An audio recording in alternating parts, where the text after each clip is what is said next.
जय हिंद दोस्तों, स्वागत है आपका महाकाली लाइब्रेरियन कोचिंग क्लासेस में। आइए दोस्तों, आज हम मैथ्स की कैलकुलेशंस के बारे में सीखेंगे।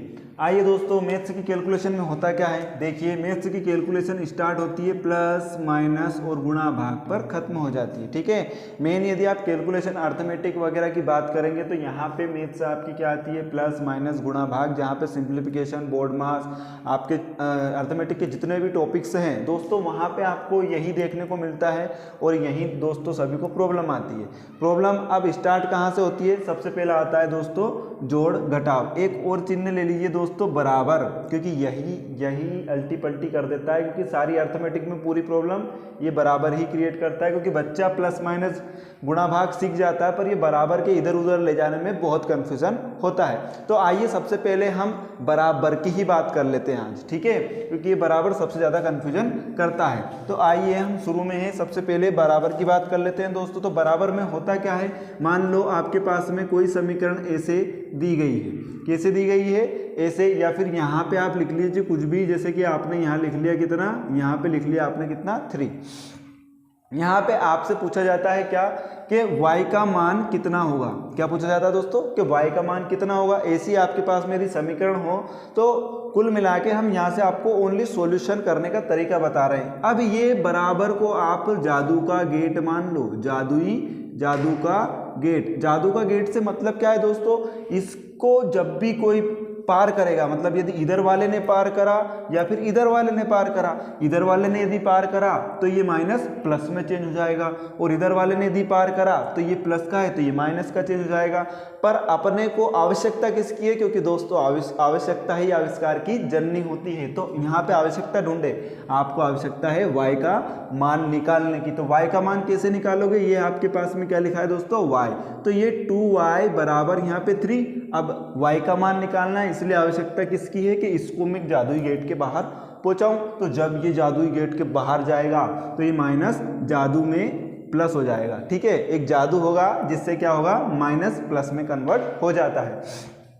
आगे हम इसको सोल्व करते हैं तो 3 कितना हो जाता है, 6 हो जाता है। अब इसके आगे क्या होता है, ये जादुई गेट है। अब हमको ओनली y का मान चाहिए दोस्तों, किसका मान चाहिए, y का। तो अब यहाँ पे y बराबर कितना है, 6। अब ये जो 2 होता है, इनके ये 2y के साथ में है, तो इनके बीच में कोई भी साइन आपको दिख नहीं रहा है, मतलब कि मल्टीप्लाई होता है। तो यदि इसको हम बराबर के उधर, मतलब जादुई गेट के उधर ले जाएंगे, तो जादू से जैसे ही आंख बंद करी और खोली तो वो दोस्तों गुणा भाग में परिवर्तित हो जाएगा। तो आप ऐसे करके ये जो बटे लिखते हैं दोस्तों, ये किसका साइन है, भाग का साइन है। तो y बराबर आपके पास में कितना आंसर आ जाएगा दोस्तों, 3।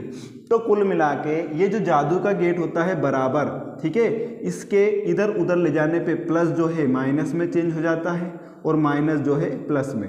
ठीक है, और इसके इधर उधर यदि भाग गुणा की बात करें तो भाग गुणा में चेंज हो जाता है और गुणा भाग में चेंज हो जाता है। मतलब कि जो वास्तविकता में इधर है वो उधर नहीं दिखेगा। एक आईना समझ लो, समझ लीजिए दोस्तों कि अपना जो आईने में जब आप देखते हो तो अपना लेफ्ट हैंड राइट हैंड हो जाता है और राइट हैंड लेफ्ट हैंड हो जाता है। ऐसा ही आईना है ये, यदि ये प्लस है तो उधर माइनस होगा और इधर माइनस है तो उधर प्लस होगा। वास्तविक इंसान ओनली नजर आता है पर होता नहीं है। तो आप इसको जादू का गेट माने, कुल मिला के बात खत्म कीजिए। जादू का गेट मानिए, माइनस है तो उधर ले जाएंगे तो प्लस हो जाएगा, इधर गुणा है तो भाग हो जाएगा, यदि भाग है तो गुणा हो जाएगा। क्लियर दोस्तों, ये हो गई बराबर वाली बात। ठीक है, और भी अच्छे से हम इसे क्वेश्चन आंसर में आप फॉलो करके देख सकते हैं। बाकी जो मैंने बताया है, एक एक बात आपको ध्यान रखनी है कि यदि इधर माइनस में है तो उधर जाके प्लस में हो जाएगा, और इधर का प्लस में है तो इधर जाके माइनस हो जाएगा। बस आपको यही कॉन्सेप्ट याद रखना है, आपके एक भी सवाल कभी भी गलत नहीं होंगे दोस्तों। ठीक है, अब आती है प्लस माइनस वाली बात। ठीक है, तो कैलकुलेटिव जब प्लस माइनस आता है, नॉर्मल जोड़ घटाव सब कर लेते हैं, पर यदि मान लो कैलकुलेटिव कभी जोड़ घटाव आता है दोस्तों, तो आप कैलकुलेटिव की यदि बात करें तो आपके पास में जैसे कि सवाल देखने को मिलते हैं। जैसे कि एक सवाल लिख लीजिए यहाँ पे 5 6 9 5 6 7 3 प्लस 3 6 9 7 माइनस 2 5 6 7, ये कोई सा आपको सवाल दे दिया दोस्तों। ऐसा टाइप, इस टाइप का यदि आपको सवाल दे दिया जाए और आपको सेकंडों में आंसर करना है, कैसे, सेकंडों में। तो आप कैसे करेंगे, तो यहाँ पे आपको यूनिट डिजिट का फंडा मालूम होना चाहिए। यूनिट डिजिट का फंडा से मतलब आपको जो इकाई का अंक है, इकाई के अंक से आप कैलकुलेशन करना स्टार्ट करेंगे। इकाई का अंक क्या होता है दोस्तों, यहाँ पे जो मैंने राइट लगाया है वही इन संख्याओं के इकाई अंक हैं और बीच में ये प्लस माइनस के साइन लगे हुए हैं। तो भाई सबसे पहले तो आपको देखना है कि प्लस वाली संख्याएं बड़ी है कि माइनस वाली। यदि मैं जोड़ता हूं नॉर्मल 5000 और 3000 जोड़ता हूं तो कितना होता है 8000, और 2000 को मैं सेपरेट रख सकता हूं। मतलब कि 8000 से 2000 कैसा रहता है, छोटा रहता है। ठीक है, मतलब अपने पास में जो प्लस की संख्या है वो बड़ी है। पहले तो आपको दिमाग में ये रखना है। अब कैलकुलेशन करना है, तो कैलकुलेशन कैसे करेंगे, 7 और 3 कितने हुए दोस्तों 10, और 10 में से 7 गए तो कितने बचते हैं दोस्तों 3। अब ये 3 काय का बचा, प्लस का बचा, तो कोई प्रॉब्लम नहीं है, ये प्लस का हो गया। अब मैं बात करूं दहाई के अंक की, तो दहाई का अंक यहाँ 7 है और यहाँ पे 9 है।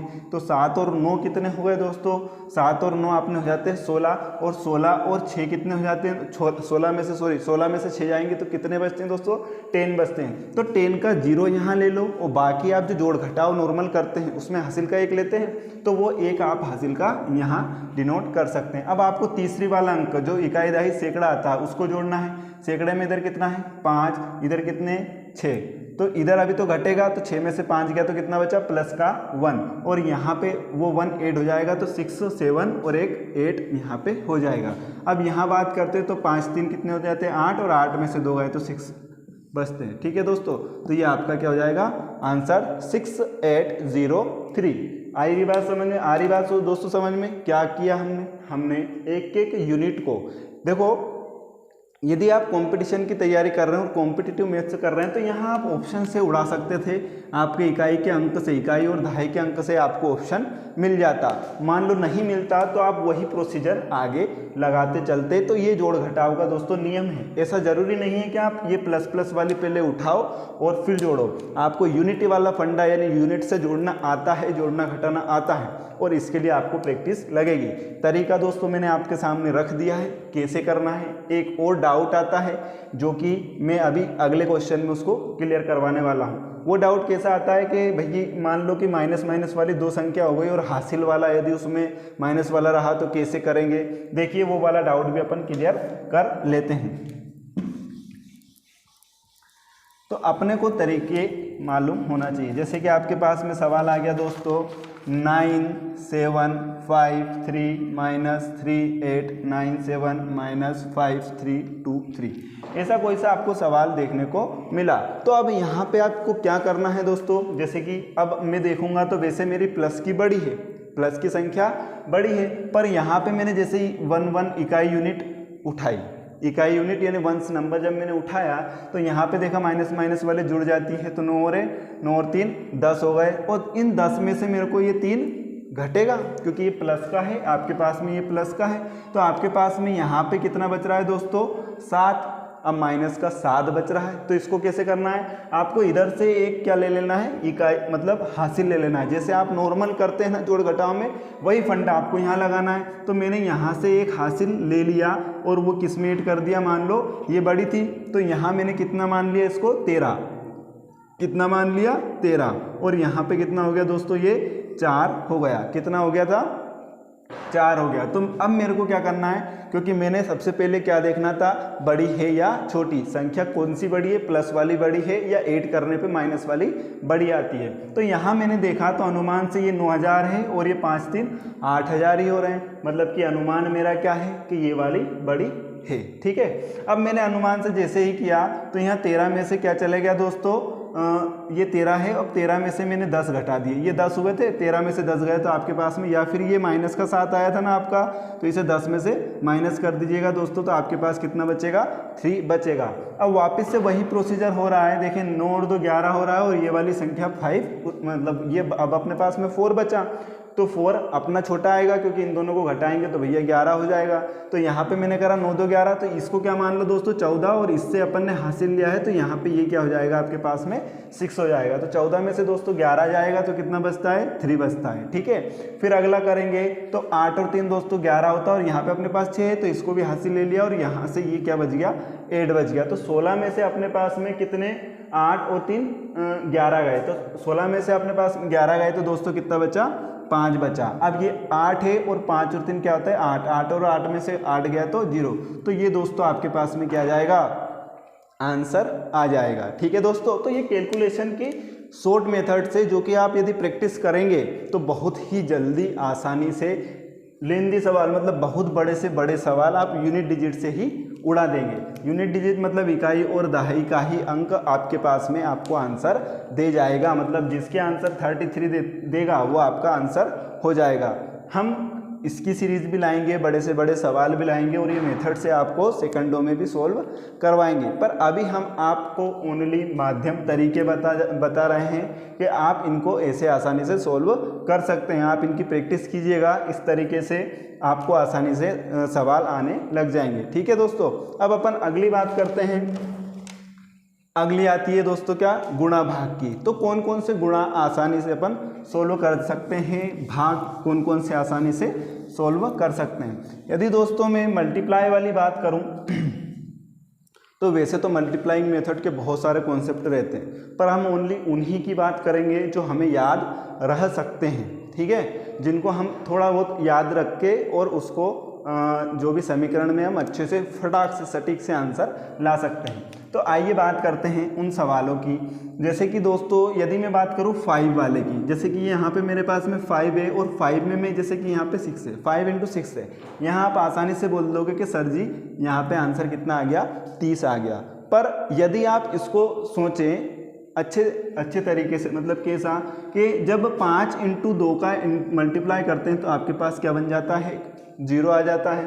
तो 6 × 5 = 30, मतलब कि यहाँ पे क्या आ रहा है आपके पास में 0 आ रहा है। अब यदि मैं अगली बात करूँ कि ये 8 हो गया, ठीक है, 5 × 8 कितना हो गया, कितना हो गया दोस्तों 40 हो गया। तो आप ऐसा नहीं कर सकते हैं क्या ऊपर नीचे 2 से मल्टीप्लाई कर दें तो आपके पास में डायरेक्ट क्या आ जाए, सॉरी यहाँ पे क्या किया, ये तो 6 हो गया ना।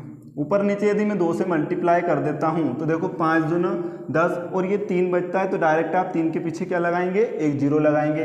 वैसे ही यदि मैंने यहाँ पे 2 का ऊपर नीचे मल्टीप्लाई किया तो 2 से मैंने इसको 4 बार काट दिया, तो इस 4 के पीछे ही क्या लगानी है आपको 0 लगानी है। जैसे कि अब मान लो मैंने यहाँ पे आपको 16 ले लिया और यहाँ पे मेरे को क्या करना है ओनली 2 से इंटू और 2 से वैसे भाग करना है। पर ये तो इसको भूल जाओ, इसको तो आपको क्या लगानी है 0 लगानी है, मतलब कुल मिला के इस संख्या में 2 से भाग देना है। ठीक है, इससे क्या होगा आपका बड़ा जो कैलकुलेशन आता है, जैसे कि मेरे पास में 816 × 5 आ गया। ठीक है, अब इसको करना है तो आपको कुछ नहीं करना है। मान लो आपको 5 से थोड़ा डिफिकल्ट लग रहा है तो आप 2 से इसमें भाग दे दीजिए और उसमें क्या लगा देंगे डायरेक्ट 0। जैसे कि यहाँ पे कितना जाएगा आपको 2 × 8 फिर 0 फिर 2 × 8 16, तो यहाँ पे आपको ऐसे आंसर मिल जाएंगे आसानी से फटाक से, सेकंडों में आंसर मिलेंगे। यहाँ से आपकी क्या होगी कैलकुलेशन अच्छी हो जाएगी और आपके आंसर जो आएंगे सटीक आएंगे। जैसे यहाँ से 408 है, ठीक है, × 5 है, तो आपको 2 से भाग देना है और कितना आ गया 204, उसमें क्या लगा देना है एक 0 लगा देना है। जैसे आपके पास में कोई सा नंबर है कि 448 × 5, ठीक है। अब आप 5 से दोगे भाग, फिर इसमें ऐड करोगे, फिर इसमें ऐड करोगे, इससे अच्छा क्या है दोस्तों 2 से भाग दो, 2 एकम 2, 2 दूनी 4 और 2 चौक 8 और डायरेक्ट क्या लगा दो 0, तो इससे आपका टाइम थोड़ा सा बच जाएगा। तो ये रही 5 वाली बात। इसी के आगे हम बढ़ते हैं और थोड़ी सी और बड़ी बात कर लेते हैं दोस्तों। तो ये हुई 5 वाली बात। तो 5 वाली में आपको क्या याद रखना है, यदि आप किसी 5 से यदि मल्टीपल है तो आप 2 से भाग देके उसका आंसर जल्दी ला सकते हैं। अब 5 के बाद क्या आता है, अब 5 से अपन इधर लिख लेते हैं। जब मैंने 5 से मल्टीप्लाई किया था तब मैंने कितने भाग दिया था 2 से भाग, ठीक है। अब जब मैं 25 से गुणा करता हूँ किसी भी संख्या का, ठीक है, मान लो मैंने 216 का 25 से मल्टीप्लाई कर दिया, तो आप इस टाइम में क्या करेंगे, देखो 25 चुक कितने होते हैं दोस्तों 100, कितने होते हैं 25 चुक 100। आप यहाँ लिख लीजिए कि 5 × 2, 5 × 2 कितना होता है 10 होता है, ठीक है। और 100 कितना होता है, 25 चौका 100, मतलब ये जो मैंने जीरो लगाया, ये जिस पे घेरा लगाया है उससे अपन क्या कर रहे हैं, गुणा और भाग। अब अपने को जहाँ भी 25 दिखेगा वहाँ आप क्या करोगे कि 4 × 4, मतलब कि कुल मिला के आपको ये ध्यान रखना है कि मेरे को ये 4 से अब भाग देना पड़ेगा। तो इसको तो आप छोड़ दो, इसको क्यों छोड़ दो कि इसकी तो 2 जीरो आपने यहाँ पे लगा दी। अब क्या करना है, इस 216 में ओनली आपको 4 से भाग देना है और यहाँ पे लिख देना है। तो 4 पंजे कितना हुआ दोस्तों, 20, और फिर 4 चौक 16, ये आपका क्या हो जाएगा दोस्तों, आंसर हो जाएगा।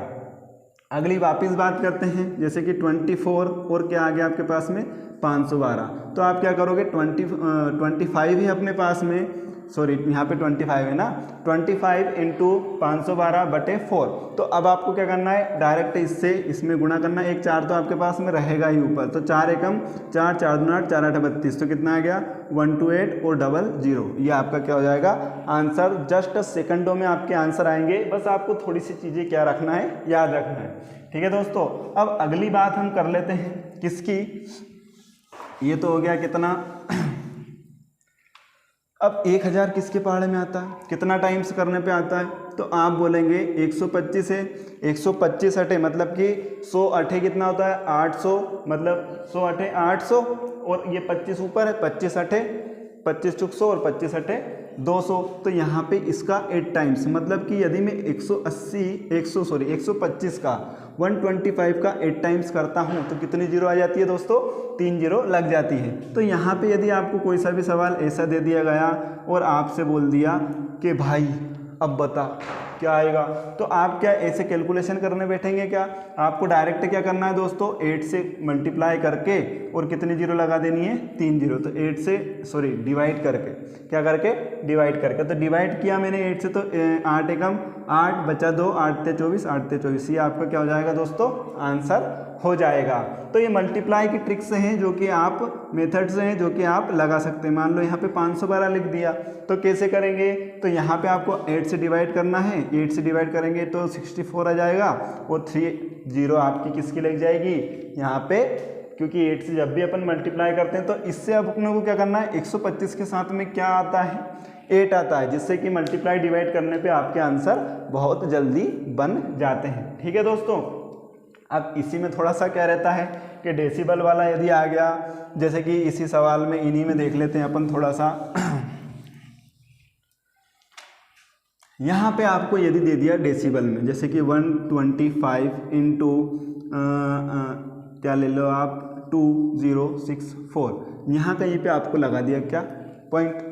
अब ये पॉइंट वाला आ गया, भाई क्या करना है, तो आपको मालूम होना चाहिए कि यहाँ पे जब भी मैं पॉइंट हटाऊंगा तो बटे में कितनी जीरो लगती है, यहाँ से जोड़ते हैं 1 2 3, 3 जीरो नीचे रहती है, मतलब कि आपके पास में कितनी जीरो नीचे है दोस्तों, 3 जीरो नीचे है। पर आपको मालूम होना चाहिए कि यदि मेरे पास 125 है, मतलब कि यहाँ पे उसने कुछ ऐसी संख्या दी होगी या फिर डिवाइड हो सकती होगी, तो हम कोशिश करेंगे कि इसको 8 से डिवाइड करने की कोशिश करें। तो 8 से यदि इसको डिवाइड किया जाए तो ये कितने टाइम्स में जा रही है, 8 दूना 16, हासिल आया 4, फिर 8 पंजे 40, फिर 8 अठैया 64, मतलब 258 अपने पास में आया।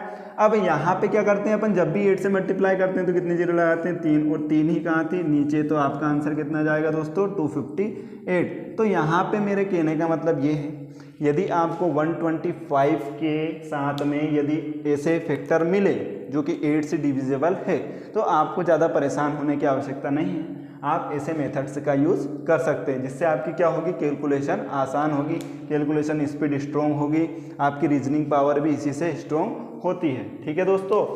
अब आगे हम थोड़ी सी और बातें कर लेते हैं, थोड़े से वो उन कैलकुलेशंस की ही बात कर रहे हैं दोस्तों कि जो आपको याद रह सकते हैं। अब इसमें आप डेसिबल वगैरह भी आप आराम से सोल्व कर सकते हैं। आगे बात करते हैं हम, जैसे कि अब हम बात करते हैं एक जो थोड़ा फॉर्मूला बेस रहता है, जैसे कि फॉर्मूला बेस हम क्वेश्चन करने की कोशिश करते हैं।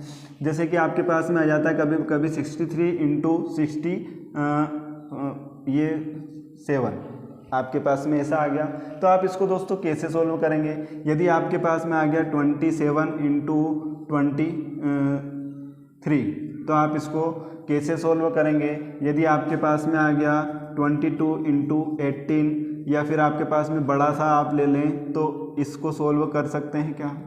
ठीक है, ऐसे यदि आ गए तो आपको सेकंडों में कैसे सोल्व करना है? तो दोस्तों इसको आप सेकंडों में कैसे सोल्व करेंगे? इन दोनों का गैप देखिए दोस्तों, इन दोनों का गैप क्या आता है आपके पास में? इवन आता है। कभी भी दो संख्याओं के बीच का यदि गैप कितना आए दोस्तों? इवन आए, मतलब कि इन दोनों का गैप कितना आया दोस्तों? 4 आया। और 7 और 3 का गैप भी कितना आया? यहाँ पे देखना है आपको, इकाई के अंक का कितना आया?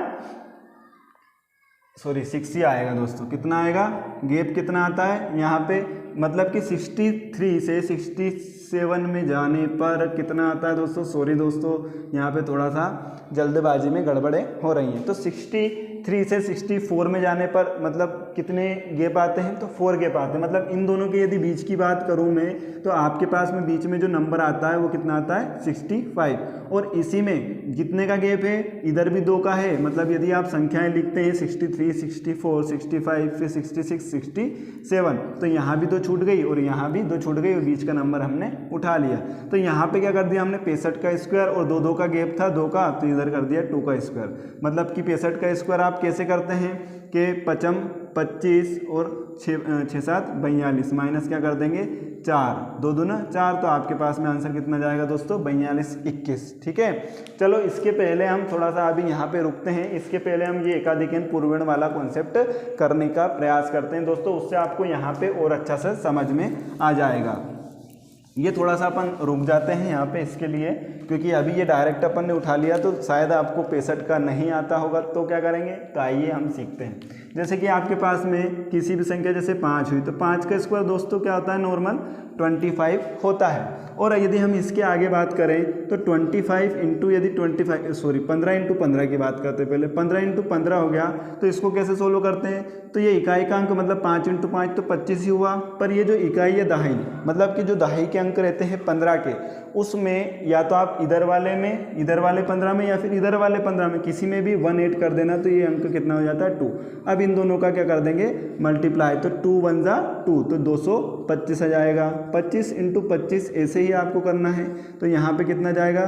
25 आ जाएगा। और इस भाई सब में +1 ऐड कर दोगे तो कितना जाएगा? 3 और 3 2 जा कितना होता है? 6, मतलब 625। इसी प्रकार हम 35 का करते हैं, तो यहाँ क्या जाएगा? इकाई के अंक में 5 होना चाहिए। ठीक है, तो ये 25 और इसमें 1 ऐड कर दोगे तो क्या जाएगा? यहाँ पे जाएगा 4 और 4 3 कितना जाएगा? 12। तो ऐसे आप आगे भी कर सकते हैं, जैसे कि 45 इंटू 45 करना है तो यहाँ पे 25 हो जाएगा और इसमें +1 कर देंगे तो 5 4 जा कितना हो जाएगा दोस्तों? 20, 4 5 20। अब ऐसे ही 55 का करना है तो क्या करोगे? यहाँ पे 55 25 हो जाएगा और 5 6 कितना हो जाएगा? 30। ऐसे ही आप बहुत सारे जो जिसके इकाई का अंक कितना हो? 5 हो दोनों का, तो आप ऐसे आप मल्टीप्लाई कर सकते हैं। अब इसी के आगे हम एकाधिकन पूर्वण नाम से इसको वैदिक गणित में बोला जाता है।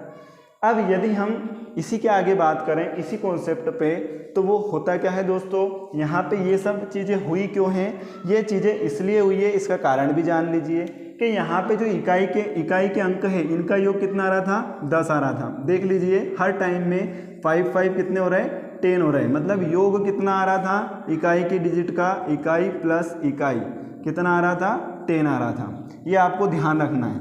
तो जब कभी भी इकाई प्लस इकाई 10 आएगा और आपके पास में नंबर कैसे रहेंगे? आगे वाले सेम रहेंगे। आगे वाले नंबर कैसा होना चाहिए दोस्तों? सेम होने चाहिए। और जो मतलब दहाई वाले अंक जो है ना आपके सेम होने चाहिए और इकाई वाले अंकों का योग कितना आना चाहिए?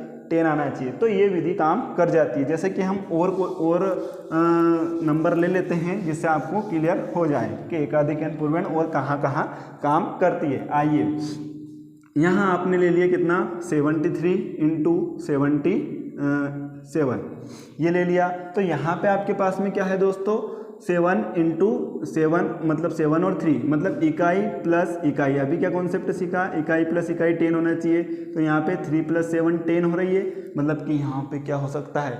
एकाधिकन पूर्वण काम कर सकती है। तो आइए दोस्तों यहाँ पे एकाधिकन पूर्वण कैसे काम करेगी? तो 7 दिया कितना? 21 और इसमें 1 बढ़ा दो तो कितना हो जाता है? 8। 7 × 8 = 56। क्लियर है दोस्तों? अगला यदि सवाल देखें यहाँ ले लो 62 इंटू 68, इकाई प्लस इकाई कितना हो गई, यहाँ पे 10 हो गई, मतलब कि एकाधिक n पूर्णांक काम करेगी। आपको इससे ओनली चेक करना है कि ये विधि कहाँ काम करती है और आपको वो विधि यहाँ पे फॉलो करना है। 8 दूना 16 हो जाएगा और यहाँ पे +1 कर देंगे तो 7 8 कितना हो जाएगा दोस्तों, 56 हो जाएगा।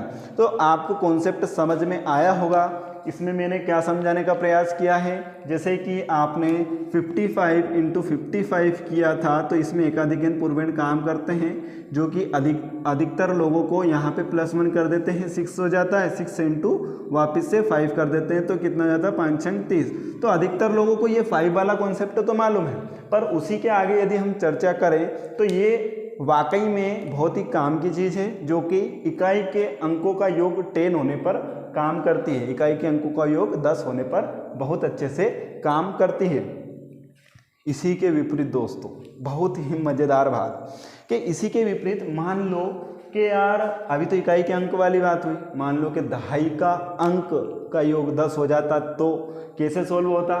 तो आइए हम उसका भी थोड़ा सा कॉन्सेप्ट क्लियर कर लेते हैं। जैसा कि हमने बात किया दोस्तों कि दहाई इकाई का अंक काम दोनों का क्या था, यहाँ पे इकाई के अंकों का योग 10, अब दहाई के अंकों का योग 10, जैसे कि यहाँ पे आपके पास में आ गया 74 इंटू 34, ठीक है। इसमें कंडीशन ये होती है कि आपके जो पीछे वाला नंबर है ना ये सेम होना चाहिए, उसमें आगे वाले नंबर सेम थे, इसमें पीछे वाले नंबर सेम होना चाहिए।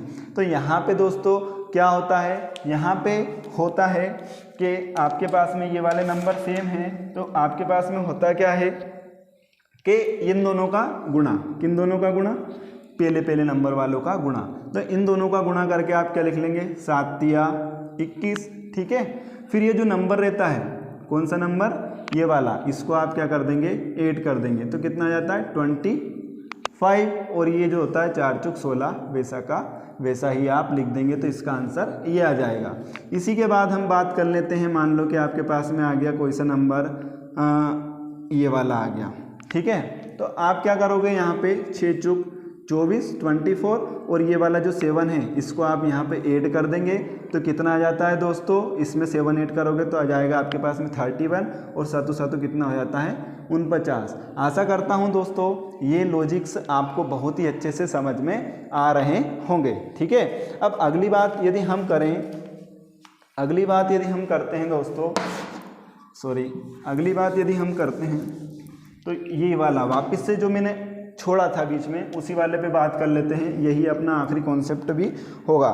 यदि आखिरी वाले पे हम चर्चा करें तो यहाँ पे मैंने कितना दिया था आपको, 67 इंटू 63। तो यहाँ पे जो बीच वाला नंबर आता है, इनके बीच में आता है 65 का स्क्वायर, और जो कितने का गैप है 65 के बाद में, 2 का गैप है 65 से दोनों में, तो 2 का स्क्वायर। जो सर्वसमीका आती है आपको मालूम होगा, एक बार प्लस में और एक बार माइनस में लिखते हैं, उसको a square minus b square बोलते हैं। इस सर्वसमीका से ही ये कॉन्सेप्ट निकल के आया है। इसको हम इसी फॉर्म में क्रिएट करते हैं तो क्या आ जाता है, 65 माइनस 2, ठीक है। तो इन दोनों को जोड़ते हैं तो 67 आ जाता है, और इन दोनों में इसको इसमें मतलब घटाते हैं 65 में से 2 तो 63 आ जाता है। तो इसको हम आसानी से सोल्व कर सकते हैं। इसका मान क्या जाएगा, 65 का स्क्वायर अभी निकालना सिखाया ही है मैंने, 6 7 42, और माइनस का 4, तो 42 21 क्या आ जाएगा दोस्तों, आपका आंसर आ जाएगा जस्ट सेकंडों में। आगे हम बात करते हैं इसी कॉन्सेप्ट पे आधारित और सवालों की, और ऐसे ही मैं इसको क्लियर कर देता हूँ। जैसे कि आपके पास में आ गया 76 इंटू 74, ठीक है। अब इन दोनों के बीच में कौन सा आता है, 75 का स्क्वायर, और कितना गैप है 1 का, तो आपको 75 का आता है 7 8 56 बचम 25 माइनस 1, तो आपने जस्ट सेकंड में इसका निकाल दिया कि इन दोनों का मल्टीप्लाई क्या होगा दोस्तों, 5 6 2 4। अब यदि थोड़ा सा बड़ा नंबर आ गया, जैसे कि थोड़ा ज़्यादा गैप हो गया, तो कोई घबराने वाली बात है नहीं। जैसे कि मान लो यहाँ पे 38 इंटू 33 हो गया, 34 हो गया, 3 का गैप है ना, 32 हो गया, जैसे ही क्लियर है। अब यहाँ पे इन दोनों के बीच में क्या आता है दोस्तों, 35। अब इन दोनों में 35 में इसमें भी 3 पे गैप आता है, इसमें भी 3 का गैप आता है, तो 35 का स्क्वायर कर देंगे माइनस 3 का स्क्वायर। 35 का आपको मालूम ही है 5 25, और यदि इसकी बात करूं तो मैं कितना जाएगा 4 तिया 12 माइनस का 9, इसमें से आप माइनस का 9 कर देते तो आपके पास में कितना जाता है दोस्तों 216 आ जाता है। जरूरी नहीं कि मैं 5 से ही कर रहा हूं, तो वही जरूरी है। आपके पास में मान लो 87 और इंटू 93 भी आ गया, तो आप क्या करेंगे 90 का स्क्वायर माइनस का 3 का स्क्वायर, क्योंकि 3 का ही गैप है 90 से दोनों साइड में, ठीक है। यहाँ भी 3 का है और यहाँ भी 3 का है, प्लस माइनस 3 का गैप है, तो यहाँ कितना हो जाएगा 8100 माइनस का 9, मतलब आपके पास में आंसर कितना आ जाएगा दोस्तों निकल के, ये वाला आंसर आपके पास में 8091 आपके पास में दोस्तों आसानी से आंसर निकल के आ जाएंगे। दोस्तों आशा करता हूं कि आज की क्लास आपको बहुत ही आनंदमय लगी होगी। आनंदमय से तात्पर्य कि अच्छे से समझ में आया होगा। ऐसे ही कैलकुलेशन आसान बनाने वाली क्लास हम और भी आगे लाते रहेंगे। प्रयास रहेगा कि आप लोग कैलकुलेशन में माहिर हो जाएं और अच्छे से अच्छी कैलकुलेशन आप आसानी से फोड़ दें। ठीक है दोस्तों, अब अगली क्लास में मिलते हैं अगली कैलकुलेशन के साथ। आज के लिए इतना ही। जय हिंद दोस्तों, मिलते हैं अगली क्लासेस में।